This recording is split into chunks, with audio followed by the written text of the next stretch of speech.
Why children of Israel were coming out from the land of Egypt? So they were about to possess the land that the Lord promised to them.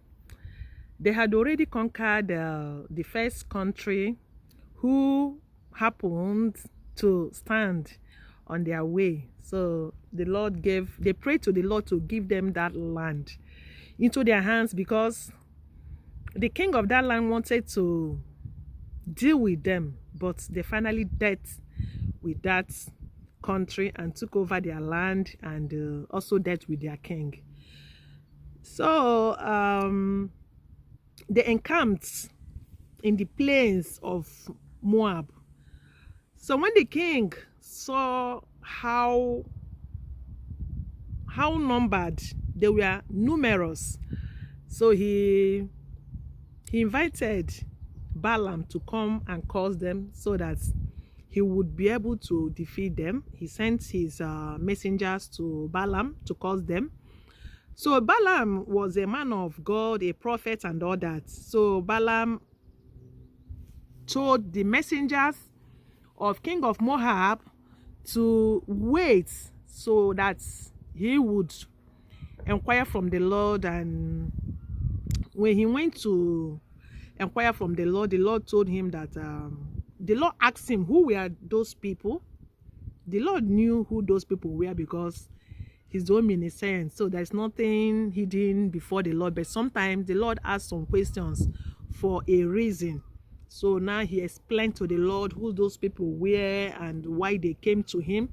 So the Lord told him not to go because Israel was already a blessed nation. So there is no cause, there will be no cause against them. And he went and told those people what the Lord said, and they left. And this Moab, the king of Moab, did not give up. He went ahead to send more people. And when the second batch of the people he sent, when they came to him, he also did like the first time. He went to inquire from the Lord, and the Lord still said the same thing. So now the Lord, I think the Lord wanted to test him. He said, okay, go with them, but do not cause the Israelites, that he was going to put his word in his mouth. So that same God wanted to strike him on his way to Moab by sending an angel who drew out his sword to kill him. But thanks to his horse, which did everything to avoid the angel from striking Balaam. So after beating his horse, because he thought that it was the horse that was misbehaving, not knowing that the Lord opened the eyes of his horse to see the angel that was standing on their way. So at the end of the day, the Lord opened his eyes, and the Lord told him that if not for his horse, he would have struck him to death, because he disobeyed. Though it was God that told him to go, but maybe the Lord wanted to test him to know if his heart was really in the reward that Balak promised him. So finally the Lord finally accepted him going to Moab. But the Lord told him that he was going to put his word in his mouth. When he went there now, the king of Moab, being Balak, did everything. They offered sacrifices, first, second time, third time, and everything. But the Lord kept on putting the word of blessings in the mouth of Balaam. And so Balak was not pleased and everything. So when he saw that Balaam was not cursing the Israelites, so he had to give up and everything. So it was an intense battle. Why the Israelites did not know what was going on underground, what the enemy wanted to do, because if that man had caused them, they would have been caused, and as a result, they would have been defeated by Moabites. But the Lord did not allow such thing to happen, because there is power in the words, and especially from the word of the prophet. So that's why the Lord did not want Balaam to go curse them. Yeah. And Balak understood the power in the word. So that was why he was insisting for the prophet of the Lord to curse the Israelites. He he knew fully well that there is power in the mouth of the prophets. So fast forward. So since they couldn't defeat them in cursing them and all that, so they seduced them. They seduced them with immorality, because when you read I think 26, chapter 26, you see where it is written the Moabites seduces the Israelites.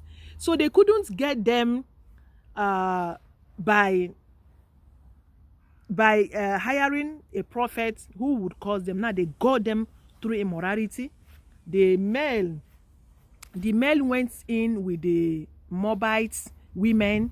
They were committing immorality. They were eating things sacrificed to their Pero.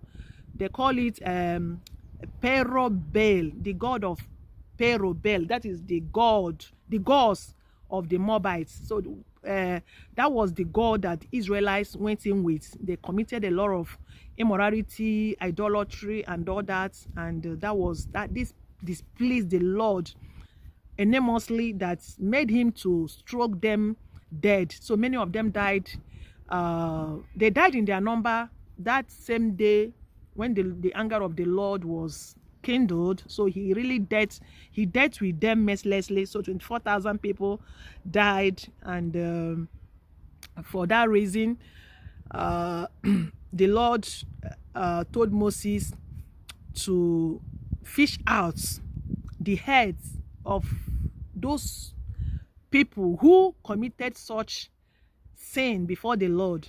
So he ordered Moses to strike them to death, and which they did. And also he sent plague to many people who died. So what am I trying to say?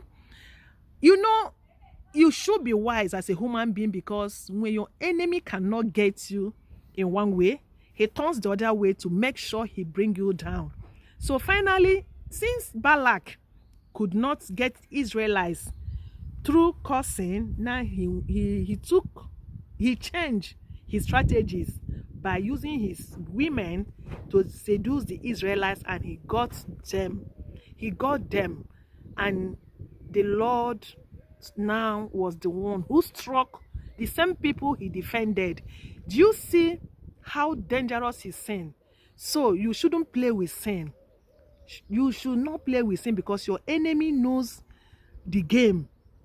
And thank God that by the power of the Holy Spirit, we know the game more than them, because Holy Spirit knows the game more than the enemy. So don't play with sin. If you go and rub shoulders with sin and with the enemy, you have yourself to blame, because people who fell in that same day, they were the one who lost. Yes, because God remains God. God remains God. The Moabites, they've done their own. They've had their way. They were happy, because finally they did not go home defeated.